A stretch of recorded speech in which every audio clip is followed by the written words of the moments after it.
So just to give a little bit of insight for those who haven't been on these before, Rowan is a specialist search firm for the SME. We work with private businesses, typically on a scale up, and often where private equity is an event that they've either got in mind or at some point are likely to transact. And during that journey, often becomes, some of the key parts of that are developing the people, which is where we come in, the processes and the systems, and selecting the right business partner. And Malcolm today is going to talk about all those three factors. And in particular, one of the things that we see in the private business is, when do I invest in people if I am going to do an event? Do I invest before or after I choose my equity partner? So I think a little bit of debate around that. And we know Malcolm because Malcolm's NED and one of our customers. It's a customer I've known for a number of years actually. And his CEO is actually a friend as well. And they've been on a journey as Bertram Nurseries, a private journey first of all, led by an entrepreneur, and who took PE funding some around about 8 to 12 months ago. And Malcolm came in as NED at that juncture. And at that point we got to know him, and he's very experienced, single-minded, and an excellent NED actually, in terms of someone who's willing to come in there and not just advise, but actually impact a business and its performance. So I'm going to move over to Chris, who joins us as the NED for Rowan. He'll talk a little bit about our offering from an NED perspective and introduce Mel. Is that okay? Chris, over to you. Okay, thanks, Paul. Thanks very much for joining us this evening. I've had a long career before I got involved with Rowan, both in executive and non-executive roles, working across a number of sectors. I started off in the chemical industry and moved through various sectors along the way, and still have a number of non-exec roles. And as a non-exec myself, I'm really delighted to sort of be supporting Rowan, heading up the non-exec practice now, where we have a really strong belief around the sorts of non-execs that are important. People like Malcolm, who really get beneath the skin of businesses, who've got a lot of good practical experience and add significant value, both through supporting, coaching, but also challenging the management teams. So from the basis of experience, so that those management teams can go forward really feeling confidence in their decision making. It's great to be hosting this evening. I think this is the 6th or 7th event now that I've hosted. It's going to be very discursive, and it's great to introduce Malcolm, who's got 20 years in the turnaround, funding and profitable development of mid-cap companies, including private equity sponsorship, IPOs, debt financing, M&A and startups. So he's got a lot of experience, although I think he'll want to tell you about his prior experience to becoming a non-exec, because well, he'll tell you he's been around a long time. So he's got top management experience in healthcare, covering life sciences, services and medical devices, and has got a proven record building successful, high quality, market leading branded businesses, which focus on achieving clinical excellence. So that's his background. He'll tell you a bit more about that.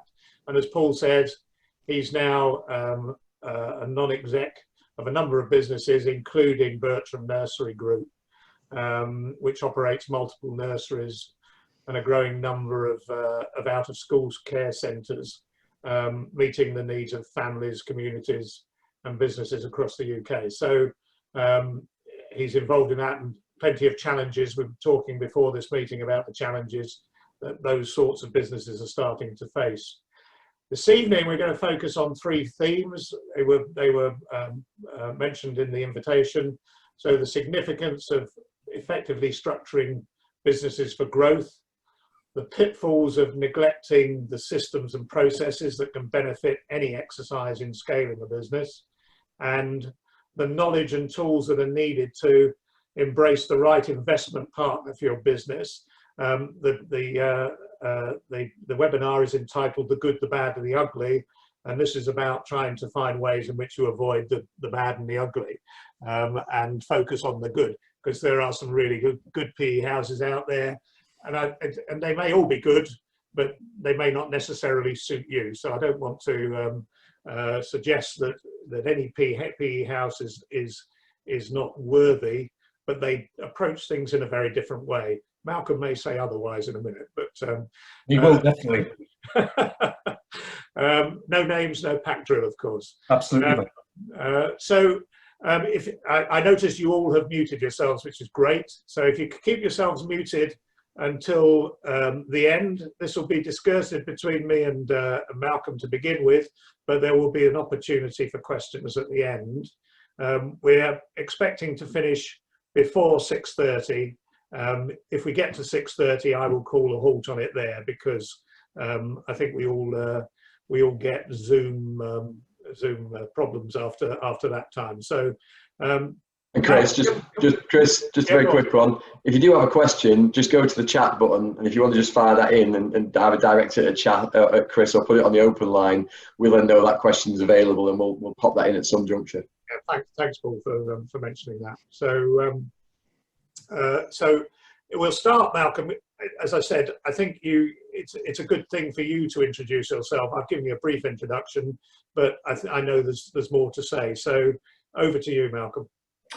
Thanks, Chris. Well, rather surprisingly, both Paul and Chris have been incredibly complimentary, which I was not expecting, so I'll take it at face value. I'm sure if we were doing this in a restaurant over a decent glass of wine, it wouldn't necessarily have been quite as positive. But one thing they didn't say is the fact that I'm actually pretty old. So I've been at the kind of game of business for about 45 years. The first 25 years were spent working in large international corporates, working around the world, doing large international corporate jobs, primarily for the latter part as CEO doing major turnarounds. I was typically the guy who got the call from a headhunter like Paul saying, we've got the next basket case for you to look at for us. It's great, it's a terrific business, fabulous opportunity, and you'd get inside and find the building was on fire. And that people were running for the exit. So I did that for quite a period of time. But I got to the end of the 90s, my mid-40s, and I felt, I've done this, I've done enough of it. I really want to find a new opportunity, which is more about growth and development. This is where the problem with people like Paul come in, because they say, I've got the next basket case for you, and it's perfect. You'll be so good for it. And you say, well, look, I don't want to do that. I'd like a really kind of challenging new growth-oriented job. And they say, well, it's a bit like trying to get a soap star to play Shakespeare. It's not quite the best fit. So the only way that I could actually see to break out from that particular piece of typecasting was to actually head out on my own and to trust in my experience, my knowledge, hopefully some abilities, to try and become a bit more entrepreneurial. So in doing a bit of advisory work, I found myself looking at a shell company which comprised a handful of very ugly NHS dental clinics in the north of England. I am a born and bred Liverpudlian, which is where the affection for my glorious football team comes from. And I'm kind of pretty wedded to the north, although I've spent most of my life living in Surrey. But in looking at this opportunity, I had one of those light bulb moments which caused me to think, maybe this is something I can do here. Maybe I can just take this on, prove anything about what I feel I can do as an entrepreneur, and take a business which was a shell, loss-making and struggling, and convert it into something different. I had the kind of vision, having been working in the US for 5 years, of creating the first retail dental business. So this business, which is well known in the north of England, or was until Bupa took it over, is called Oasis. So I built up the first branded dental group in Europe to what was eventually about 150 clinics when it was sold to private equity. And having taken a business from zero, having started out in the upstairs room of the locksmiths in the wrong end of Norwich, which is a heck of a commute from Woking, I can tell you, it kind of gave me an insight into some of the challenges that entrepreneurs, business founders face in taking a business idea from early stage, kind of back of a fag packet, conceptualizing through to a real live business, all the challenges around resourcing, funding, and growth in particular. And one of the benefits that I felt I had was that I saw what power having great people, great systems, great processes meant for making businesses more effective, both in turnaround and development. So one of the kind of concepts that I became wedded to at a very early stage was that I have to invest ahead of the curve. I have to believe I can grow the business. So therefore, I'm going to recruit good quality people. I'm going to sell them this vision of what I think I can do. And we're actually going to invest in the right systems. We need to have a framework of being able to operate, which is effective, fast, efficient. And we need business processes that work. We can't be spending all our time doing things in a very manual, analog sort of way. And frankly, the first 2 years, I got plenty wrong. And most of the effort was actually built around acquisitions, trying to persuade independent owners of dental clinics, the length and breadth of the UK, to sell to me. So I learned a lot about the mindset of individuals who built up their own business, some of the emotional attachment they found very hard to let go of, but also about how many of them struggle to feel the need to invest in their businesses beyond the basic things around equipment, facilities, quite limited stuff. Certainly not necessarily around people, and certainly not around processes and systems. So it became a kind of very strong theme. And having built that business and sold it, I then started my kind of career of working with advising private equity firms, looking at investment opportunities, and almost in a sense, because my first venture was in dental, I became tagged as a healthcare professional, which was quite amusing because I'd spent 25 years in electrical engineering, business services and gambling, which weren't quite as connected to healthcare as people would imagine. But from that point on, I have built now 4 businesses with private equity investors, sold 2 of them. The other 2 will be sold next year. As Paul mentioned and Chris mentioned, I took on a new chairmanship of another PE-backed business in the children's nursery sector, where the same plan, same strategy will be in place to take what was an entrepreneur founded and led business, which had complete gaps in the systems and processes and key people, where we put in place a management team, one of whom came from Paul as CFO, where we've started overhauling all of the systems infrastructure, which was very weak, and where we're actually changing the nature of the various business processes. All critical things, because what we intend doing is acquiring lots of independently owned nurseries.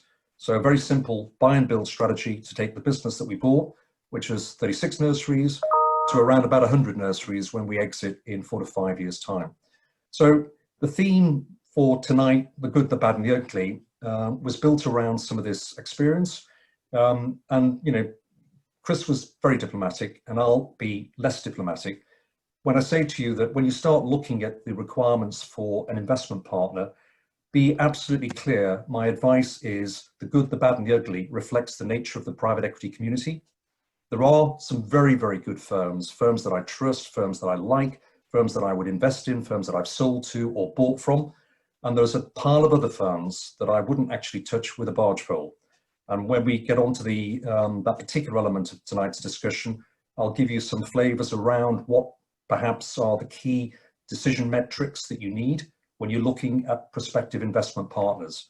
Most of them are very seductive and all of them can write a big check, but there's a lot more that you need to be clear about in your own mind before you welcome them inside your business and find that they then start taking over. So a little bit more background about myself and hopefully it will inform some of the discussion tonight. Can I just go back to when you moved out of an executive role and you were moving into this new business and you recognized that you needed to put structure in, you needed to put people in, you needed to put the processes, systems in place. All of that, of course, costs money. And a lot of businesses that I've worked with have come across, they worry about the fixed costs of a business and not piling a lot of money in because it requires financing. How did you deal with that? What was your approach to that?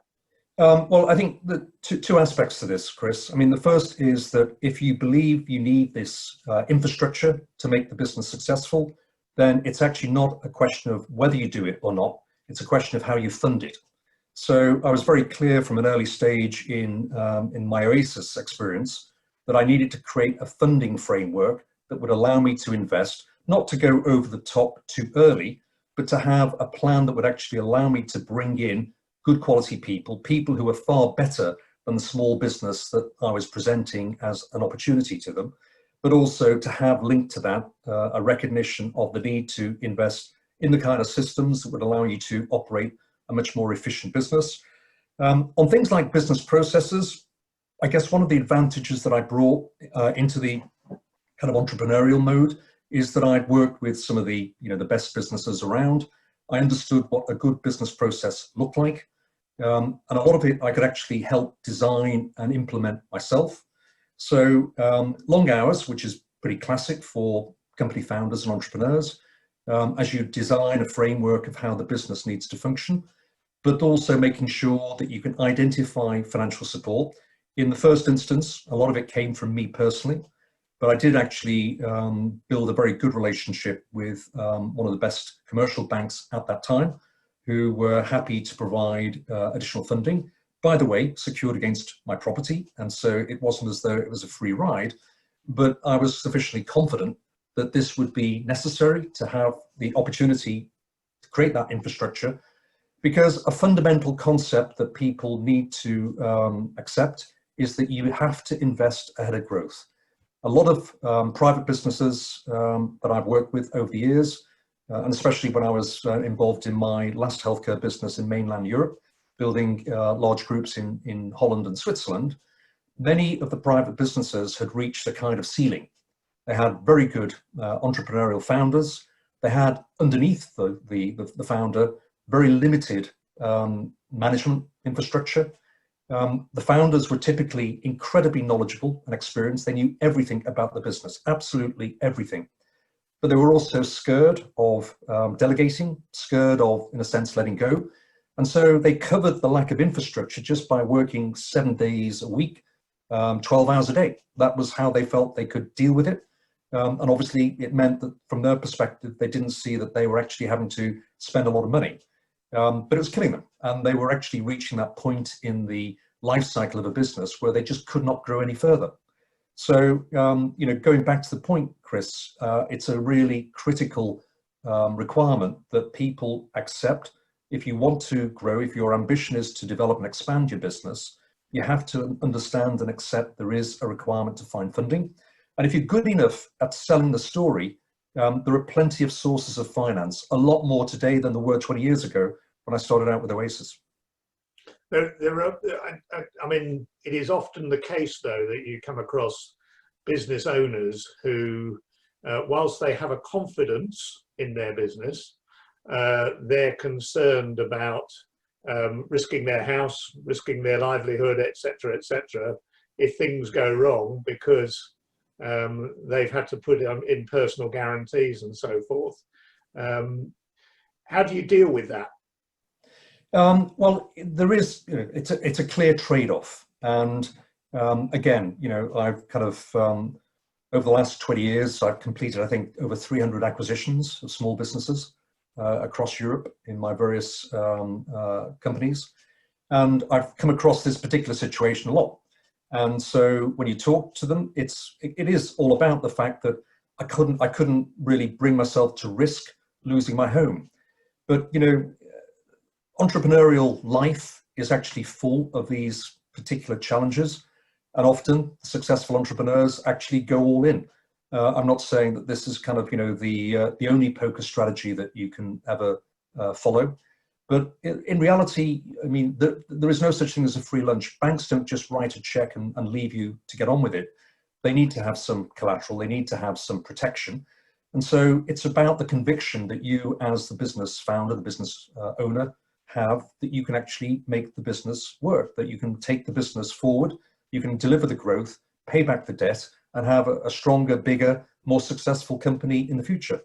So, I mean, for some entrepreneurs, it's actually a really difficult decision, and they often, decide not to take it. I'm not saying that's wrong. It's a choice. But if you want to achieve an ambition for your business, sometimes this is what you have to do. You have to accept risk. And risk is a famous four-letter word that often, gets ignored in the business manuals. But to me, it's fundamental. And the ability to look at your business, to look at the market in which you operate, the competitive environment, all the key things, and decide, I can be more successful, I can be bigger, I can actually grow this company. That's when you have to take the risk that says, I need the funding, I have to take a charge on my personal assets. So how lucky have you been, do you think, in terms of, obviously that first business was sufficiently successful that I assume you didn't lose your house. No, So, or my wife. or your wife. So everything. So in order to mitigate that risk, if you like, because it's not just about luck, it's about managing a process, I assume, of going in. As you say, you worked every hour that God sent to begin with. Can you just go through that process a little bit? Because there are people I know some of the people quite well on this webinar who are in that situation where they're constantly sort of balancing that risk reward type of process. Well, in fairness, the other four-letter word we haven't actually talked about, which is actually fundamental, is plan. Because part of the challenge often for entrepreneurs is that they operate in a slightly more opportunistic fashion. They have a business, they get it started, they get momentum, they develop, they grow. They're very operationally focused. They're in all aspects of the business. They're very hands-on. And so when you ask them what the strategy is, they will tell you what they think you mean by strategy, but actually it's not a proper plan. It's actually just a view of continuing to do what they've been doing and hoping they're going to do it better and in greater scale. And the reality is that, I think my advantage was I started by putting an awful lot of effort into researching and coming up with a plan, because I felt before I could actually go to anybody to ask for money or go to anybody that I wanted to try and recruit, I had to have a really compelling story about where the business could go. And to do that, you have to spend a lot of time and effort. And when I developed a plan, I took it to people and said, what do you think? And not everybody said it was great. In this case, because everybody has such a negative view of dentistry 20 years ago, most people said it will never work. But quite a few people said it looked as though it had a potential to be successful. And so I worked on that quite extensively for the first few months. That was my kind of, 7-day-a-week commitment. And when I had something that I was absolutely convinced about, it gave me a lot more confidence, Chris, when it came to decisions about funding. Because when I took it to a number of banks and other institutions, I actually felt very comfortable in selling the story. And in the end, I had a couple of choices on how I raised money. And what were those choices? Well, two things. Firstly, and in the end, I actually went down two paths. My first 25 years in the corporate world had been spent in quoted companies. So I worked in the publicly quoted environment. So I had a lot of contacts, I guess, in the city. And so I did actually then look at, and I was helped, I should say, because think back to the time of this particular period. The year 2000 was when we had this famous TMT boom, and companies were floating on the stock market on the back of a 2-paragraph memorandum with no sales or anything else, but getting investors to throw a ton of money at them. So I actually had a business that had assets. I had clinics. We generated revenues for treatments. We actually had a margin. We had, a semblance of a real business. So I could actually help write a prospectus. So I actually IPO'd this very small business in the summer of 2020 and raised just under 6 million. And at the same time, because I could IPO it and I had a good strategy, a plan that was actually believable, I could take it to a bank. And the bank said, yeah, we think that's good. And you've also raised this additional capital. So we'll give you another 6 million. So I went from having my own money and very little else to raising 12 million. And so you can do this, but that effort that goes into planning and the willingness to accept an element of risk is how you take a business from, if you like, the drawing board or from an early stage potential into something which is much more substantial. And of course, once you've done that, it's a lot easier to go to good quality people and say, you can come and join me because look, I've got money. I want to go out and buy 100 dental clinics. This is my kind of funding capital to do it. Okay, and so in the early days, you didn't have exposure to private equity by the sound of things. No, in the early days, private equity didn't really exist in 2000. We had a venture capital environment, and the venture capital world was operating in a somewhat different way. We had, as it happened when I IPO'd Oasis, Chris, actually most of my initial investors were what are called venture capital trusts. People may remember this kind of investment vehicle that existed. So it was a kind of form of private equity in the sense that it was VC style money going into the business. It was an AIM listing. So obviously it had advantages in relation to relief for things like IHT and so on. So it was an attractive investment proposition for VCTs.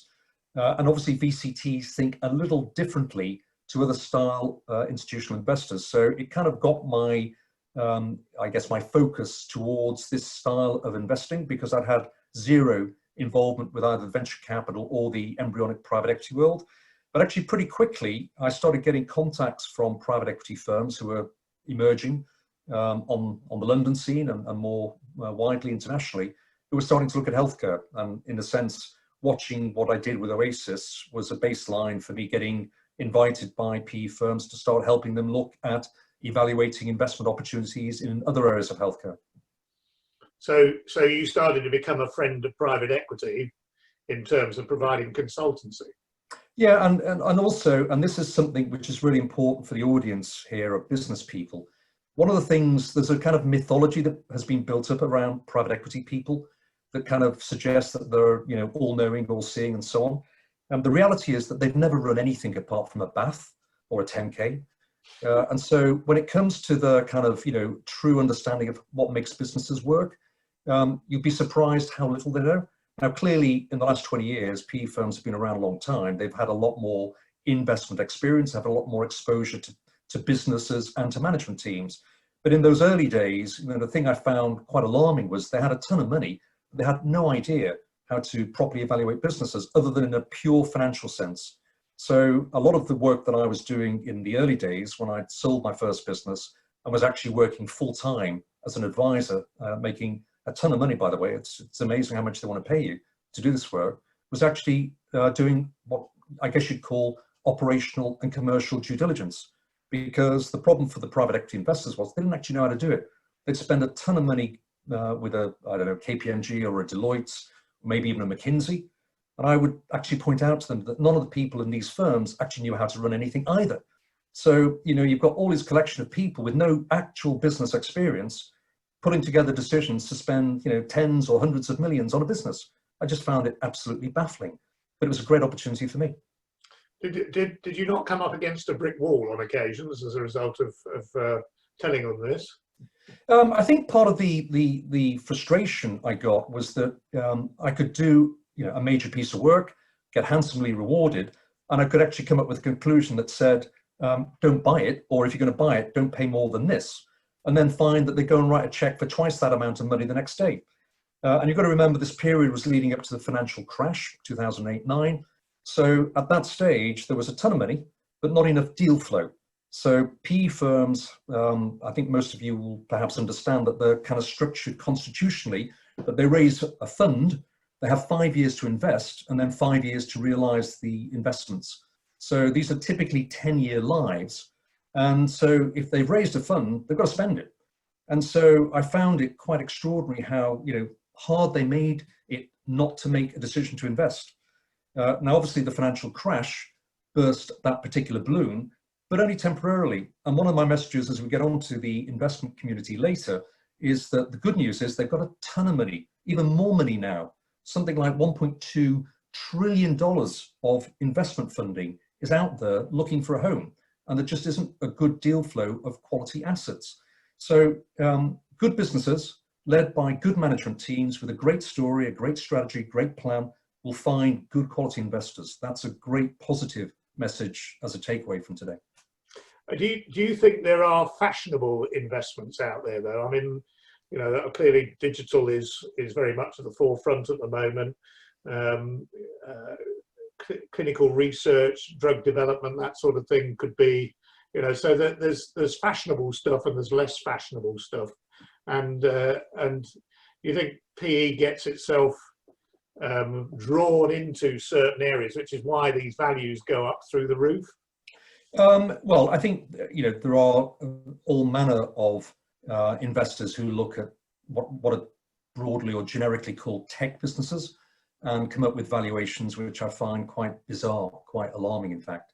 I've never worked in one of these kind of, you know, fashionable tech businesses, so I couldn't really comment from personal experience, but I've never found it difficult to get investment support for a good quality conventional business that does rather, unusual things like have revenue growth and make profit.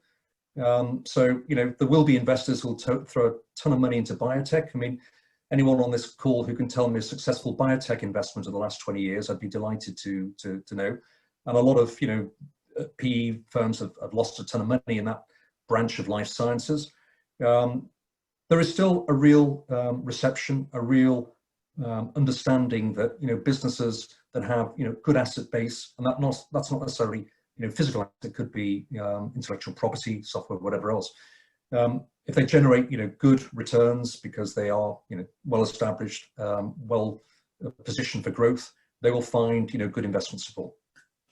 So going back to the discussion around systems, processes, people, where's the sweet spot between people, processes and systems in your view? So it all comes down to people. Please trust me on this. Great people can make a bad business successful. Bad people can make a great business disastrous. So you get the right people in, they bring with it, knowledge, experience, capability, drive, all the things that you want that will actually allow you to make the right decisions on system improvements or process changes. So all of it for me has always been driven by making the right people decisions. And, being quite honest, you don't get it right all the time, but you've got to be brave enough to accept when you get it wrong and deal with it. But people are absolutely the fundamental requirement for getting businesses off the starting blocks and into that kind of growth curve. And those people that you bring in with the right skills, I mean, going back to Paul's help in getting my CFO for my nursery business, he's been on board for 6 months and he has transformed the business from the finance standpoint in a very short period of time. So good people make a huge difference. And if you're the founder who's been carrying the load for so long, you bring somebody in of high quality in a key role, operations, finance, production, whatever it may be, you would be amazed how suddenly your own life, your own job is transformed by having this high quality individual working alongside you. So people first, processes, systems? Processes second, because one of the big mistakes that you see in big business as well as small businesses, people think, I'm being sold this fantastic new piece of software, which is just absolutely brilliant. It's, it's a CRM system or it's a new ERP platform or whatever. Let me tell you categorically that unless you've got optimized processes, having great systems is a waste of money, time and effort. So get the processes right, and then you can plant the systems on top, and what you've got is an effective business. Get it the other way around and it's a problem. So this is about building blocks in a sense. In that order, when you people, start out, processes, systems. You get your people, or you get your inner team right, you build the processes, then you build the systems from there. Absolutely. I mean, a lot of these days, Chris, the world's very different from the one that I kind of grew up in from a business standpoint. Off the shelf systems are now a way of life, even to the extent of systems you can actually source through an app. And this makes life a lot easier. But honestly, if the processes that you're actually providing as your kind of business platform are not properly optimized, then the system, it doesn't matter how good the system is that you think you bought, it isn't going to work effectively. What about communication? Well, communication, you mean internally, in terms of what you're doing within an organization? Yeah, internally, in terms of internal branding, the way in which you deal with people and the way you approach people, like culture. Well, I think, entrepreneur-led businesses, smaller businesses generally, are often businesses where the culture is constantly evolving.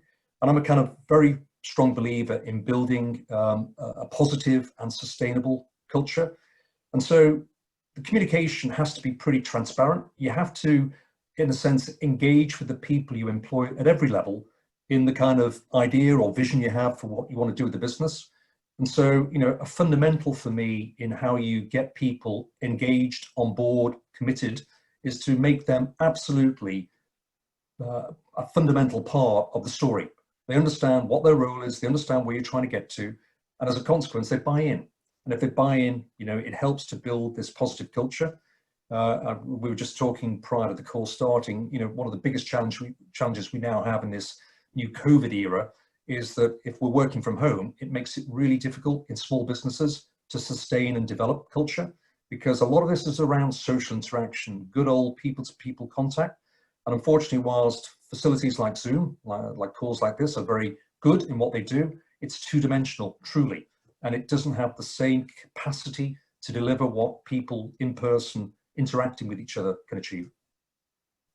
Yeah, I mean, it is an interesting challenge nowadays, and it may be that others will comment afterwards around this, the fact we are all communicating via Zoom and Teams and GoToMeetings and you name it. There are different systems out there, but they're all basically the same. We're all looking at a screen, and that sort of interpersonal side of things. So just I mean, you've you know, the announcement from Boris today. How are you going to communicate to your teams, the people within your businesses, about how we move forward from here? Well, one of the challenges you have, I mean, I think just a point that I'd pick up from the introductions from you and Paul, I loathe the idea of being described as non-executive. I've never been non-executive in my entire life. I am absolutely, you know, committed to the idea of being hands-on. And even though arguably my contractual terms are part-time, I would never ever see myself as not being intimately and intensively involved in the businesses that I chair. But I think in a situation like this, one of the biggest problems, and perhaps one of the most damaging aspects of politicians getting things wrong, is that when you have a continuing series of mixed and less well-informed messages, people start to build, you know, in their own mind, either a level of fear, in some cases, and I've seen this with one of my businesses, almost a degree of paranoia about coming back to the office. And so it's very hard to say, well, look, you know, Boris has stood up tonight on television and said, unless you absolutely have to go to work, say you're in retail or you're in construction, you should work from home. And I know I told you you had to go to work a couple of months ago, but we're changing that because it's all changed again. It is very difficult to then go back to your office, as I will be tomorrow, and actually say to them, by the way, we want you to continue coming in. All you can do, which is what we will be doing in my prostate cancer business, for example, is saying to the staff, look, you know, the senior management, we're going to be here. And, you know, we'd like you to be here, but you don't have to be here because, you know, clearly the messaging you're hearing from the Prime Minister suggests that you shouldn't be here if you don't want to be here. But we're going to be open for business, and that's our preference. So I don't think there can be any compulsion or any kind of indirect hardline messaging.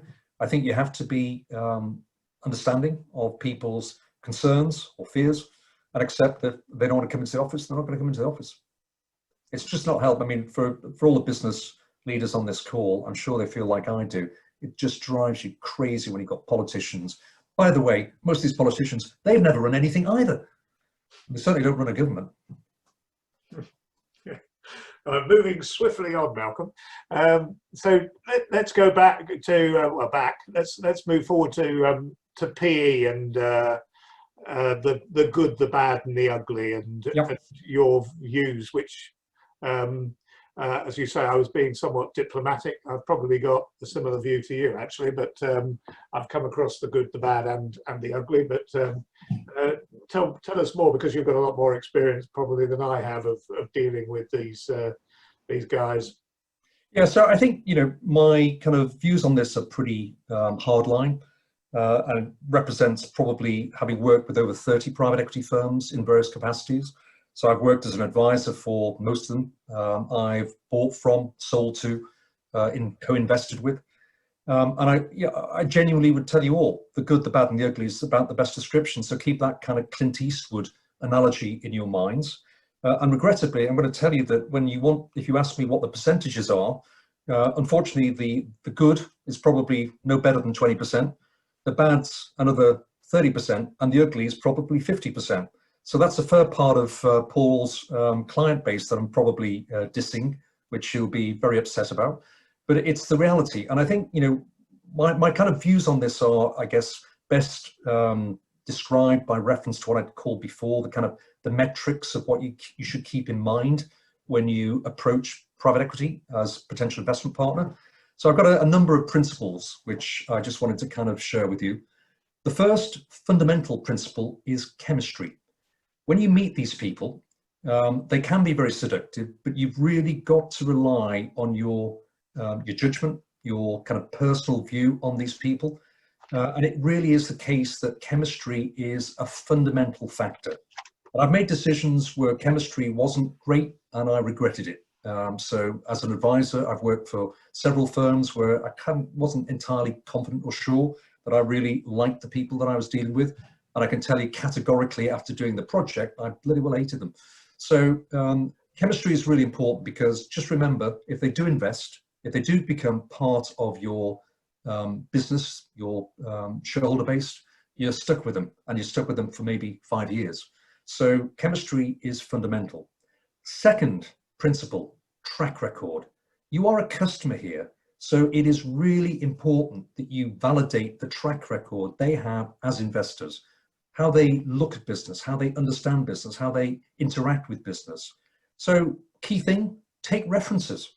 If you meet them and they're desperately keen to work with you, get you as part of their investment portfolio, tell them, right, okay, I'd like to talk to 2 or 3 of your CEOs. I'd like to get their take on it.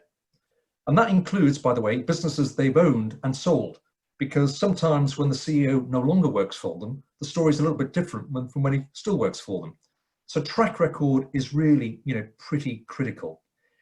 The third thing is that there is a degree to which you will sense how they think and look at business in the way in which they talk about the challenges, the performance, all the things that matter in what you're trying to present as your vision, your story. A lot of private equity are very financially focused. As I said at the outset, they're incredibly good at modeling. They're incredibly good at corporate finance. They're great at taking a balance sheet, profit loss account, cash flow forecast, and working at models. All of that, fantastic. What you really want are people who want to get under the skin of your business. So you need to get a sense that what they do, how they look at your business, how they really take an interest, is a demonstration of the way of thinking, that it isn't all about looking at purely the financial statements that you've got or your planned forecast or whatever it is. It's much more involved. It's much more related to getting a proper feeling, understanding of the business. So those investors who show limited interest in coming to spend time with you, going around your business, going around sites, meeting people, that kind of thing, it's, to me, fundamental. You've got to see that they have that capacity to really want to get involved. And I think, you know, it's also critically important that you remember you are often unable to see yourself as a customer. You kind of look at this as though you're selling something. They're the buyer, so they're the customer. Well, they're kind of not the customer here, because, as I said earlier, private equity at the moment is awash with money. They raised a ton of capital before we hit coronavirus, and all of a sudden deal flow has dried up. The kind of assets that are on the market are often distressed. So businesses that are struggling, in real bad shape, they may be going cheap, but frankly, you know, they are cheap for a reason. They're in, you know, dire straits. So if you've got a business which is pretty solid, sure, you may have taken a bit of a knock from the impact of COVID, but if the underlying business is strong, if you've got a way through the short-term disruption that COVID has created, then you've got something really solid to present. And the investment community is really keen to see it. So these are the kind of things that you have to keep solidly in mind. And you've got to also not be afraid of these people. You know, you are the kind of person who triggers for them an opportunity. You've got a lot more power. You've got a lot more in your own kind of capability to make them want you. So don't look at this as being intimidating. If it's your first time in, don't be afraid to look for advice. I mean, you know, another key part of this, and it's kind of links into Paul and Chris a little bit, A lot of the private businesses that I've had involvement with never thought about investing in a non-executive director because they thought it was a cost and they really weren't sure what value they added. But actually, quite often, what an experienced business professional can do is help you be guided into discussions with investors. Because if they've been down that pathway before, they're going to have relevant knowledge and experience, and they'll probably be saying the same kind of things that I'm saying. So that kind of relatively small investment that you might make in an advisor, non-exec director, whatever you want to call it, can be a really powerful and positive way of helping you navigate the challenge of dealing with private equity. Indeed. Paul, you had a question, I think. I've got a different one now, so I'll go from the PE one, but just because of what you said there. So we're currently working with a private business where we've just put in the CFO, we've just put in the board and management team actually, and they're looking for investment in March. And this is the big topic for us at the moment. So one question for you is NED versus corporate finance, because I've got my own thoughts on this, but I'd be interested in your thoughts because obviously when you talk about PE, you're talking about director PE, and you're missing the colour of CF in this, but then also you can elect to go for an NED instead of corporate finance. So what's your view on it, Malcolm? It's a little bit horses for courses, Paul. If you've got an NED with good corporate finance experience, and I was fortunate I had all the corporate finance experience before I kind of moved into an entrepreneurial mode. So I was pretty confident in putting together all my own kind of M&A strategy, my investment funding strategy, and so on. But there are great experienced business professionals out there who may not be experts in corporate finance, but they could add huge value to your business. So honestly, the cost involved in getting a great NED and actually employing a corporate finance advisor as well, and that, by the way, there's a ton of these people desperate for work too. So you only actually pay them on a contingent basis. You pay them nothing, absolutely nothing, unless they get a good deal for you. So, you've got no downside in my view. So get a great NED, bring that kind of knowledge and experience inside the business. And then if he or she doesn't have the corporate finance experience, hire a corporate finance boutique who've got good knowledge experience. Your NED will help you do the right thing in recruiting the right people. And they'll work for you for nothing. That's what they do. Don't let them tell you that they have a fixed fee arrangement. Rubbish. They will work for nothing. Yeah, but make sure it's a ratchet so they work on what they get above and beyond what you're worth today.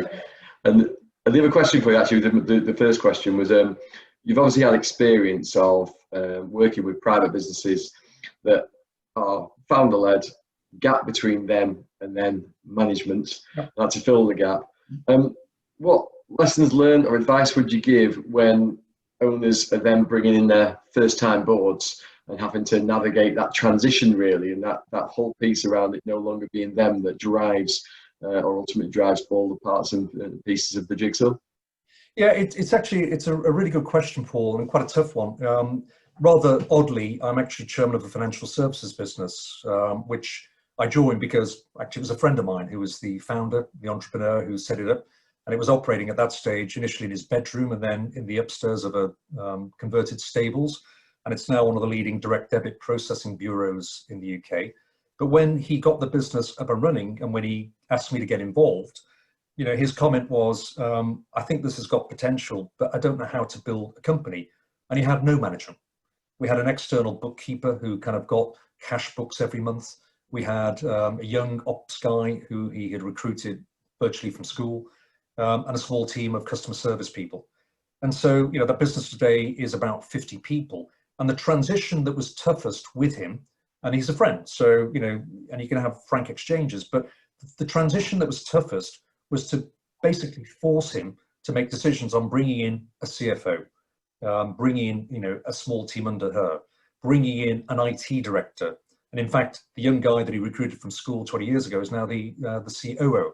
But the difficulty he found was, first of all, the cost of these people. Why would I pay this amount of money? Well, because it's actually about, the return you get. These people will make your life a lot easier and they'll help the business develop and grow. It was also about how you manage them, because it's not just about the fact there's a gap, Paul. It's often that these people have never managed, professionals.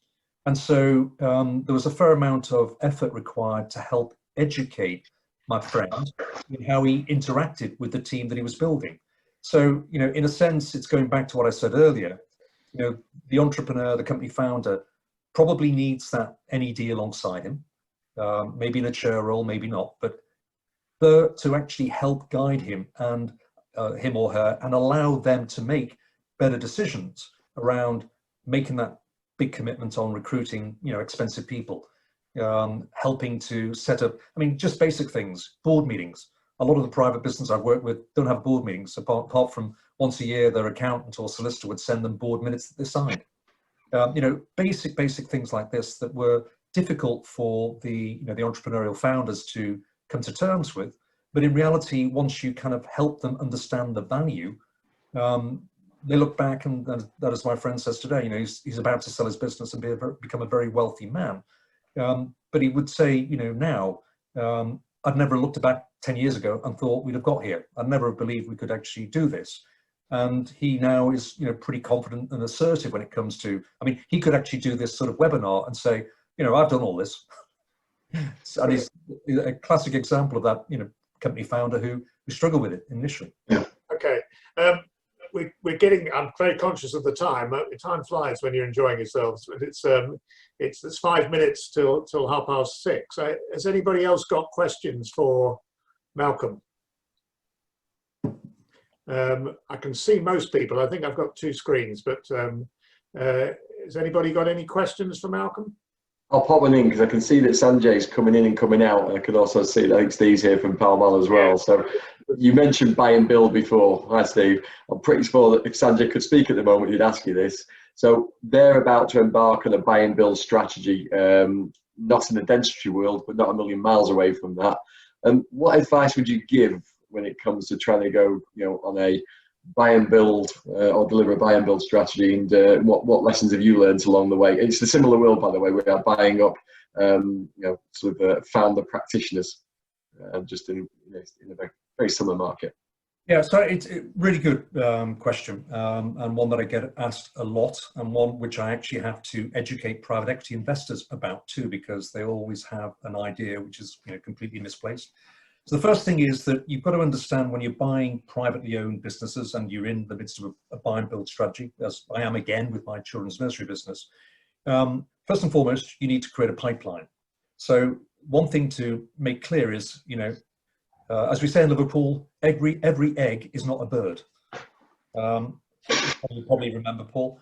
The principle here is that, as I learned from, you know, my own experience, for every 3 deals that I felt looked promising, only 1 would actually ever convert into a transaction. So if your plan is to buy 20 businesses over the space of a couple of years, then you're going to need 60 in a pipeline.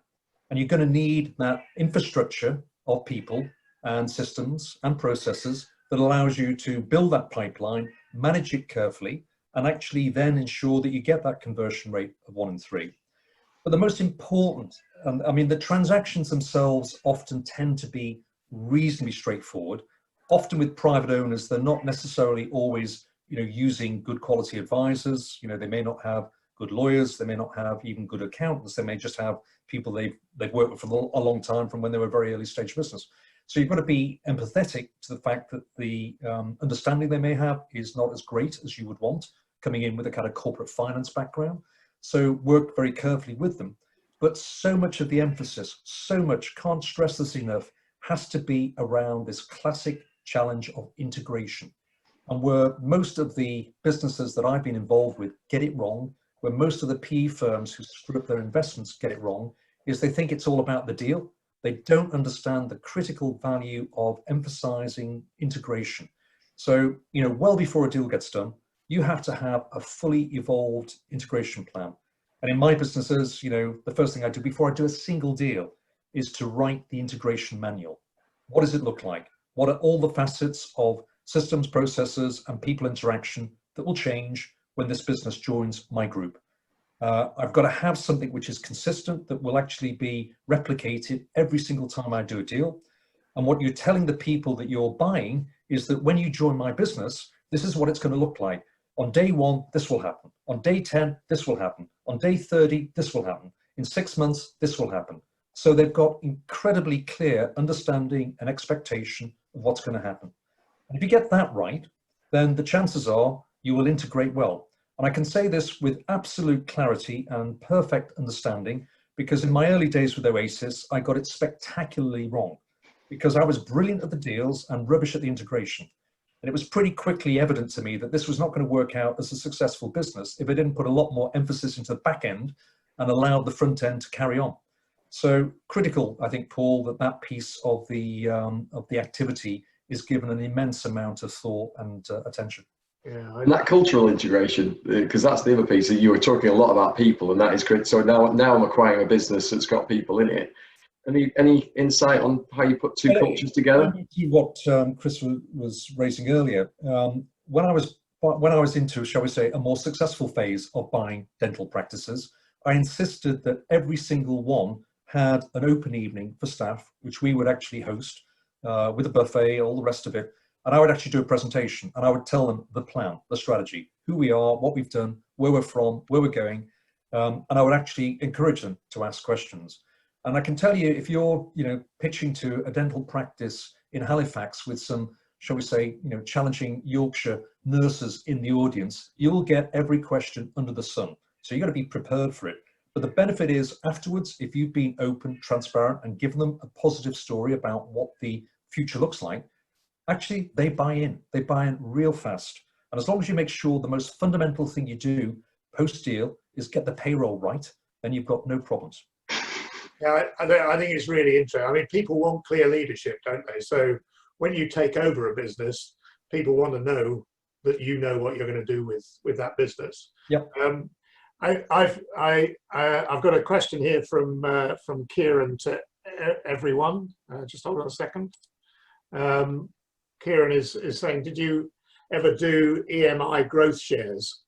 Actually, my financial services business, that's what we did. I mentioned about the management team that we brought in.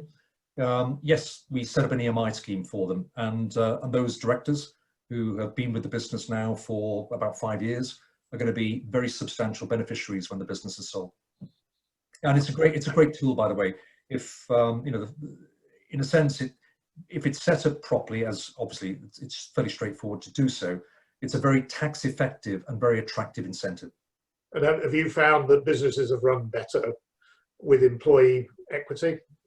I'm going to say something which a lot of people don't agree with. I think senior management equity works. I don't think it works lower down. And the reason for that, people at lower levels in the organization value kind of, immediate cash reward more than they do a kind of a promise or a story about something that may happen in 3 or 4 years' time. At senior management level, if they bought into your strategy, if they bought into where the business is heading and they know what their role is, they're more likely to see the EMI incentive or a direct share allocation as being a very attractive piece of motivation for them. Okay, good. I'm going to close the meeting there, Malcolm. Thank you very much for your time. I think, just going back to the good, the bad, the ugly, I've got the 4 messages down here of chemistry, track record, that they're prepared to look at business, they're prepared to get under the skin of a business. This is PE in there, and remember to see yourself as the customer. And I think that's a really key message in terms of dealings of businesses with PE, that actually you're there, you're looking at the shop and understanding what's out there and choosing your right partner. It's not the first one along who comes along with a pack of money to offer the business. So I think that's really important. I think there's been some really good discussion around the people, processes, systems, what's important, getting that base right, how you incentivize, how you communicate, and so forth. So I found that really helpful. I hope everybody else has. Are you happy if people, we've done in the past, people have sent emails in just with subsidiary questions of our speakers, and the speakers have been prepared to go back directly or through me. Are you happy to do that? Receive questions? Yeah, no, very happy indeed. Very happy indeed, Chris. Because we're obviously closing it off, but I found that really useful insight, Malcolm, very useful indeed, and I hope everybody else did. I've just had a message from one of our guests saying he's found it really interesting, so thank you very much. Thanks, Malcolm, and thanks everybody for attending. And Boris is on at 8 o'clock, so I'm sure we'll all be dashing off to listen to him. It'll be far less interesting than Malcolm. It'll be far less interesting than you, Malcolm, I promise you. Okay, thanks very much indeed. Have a very good evening. Thank you. Bye Thank now. you. Bye.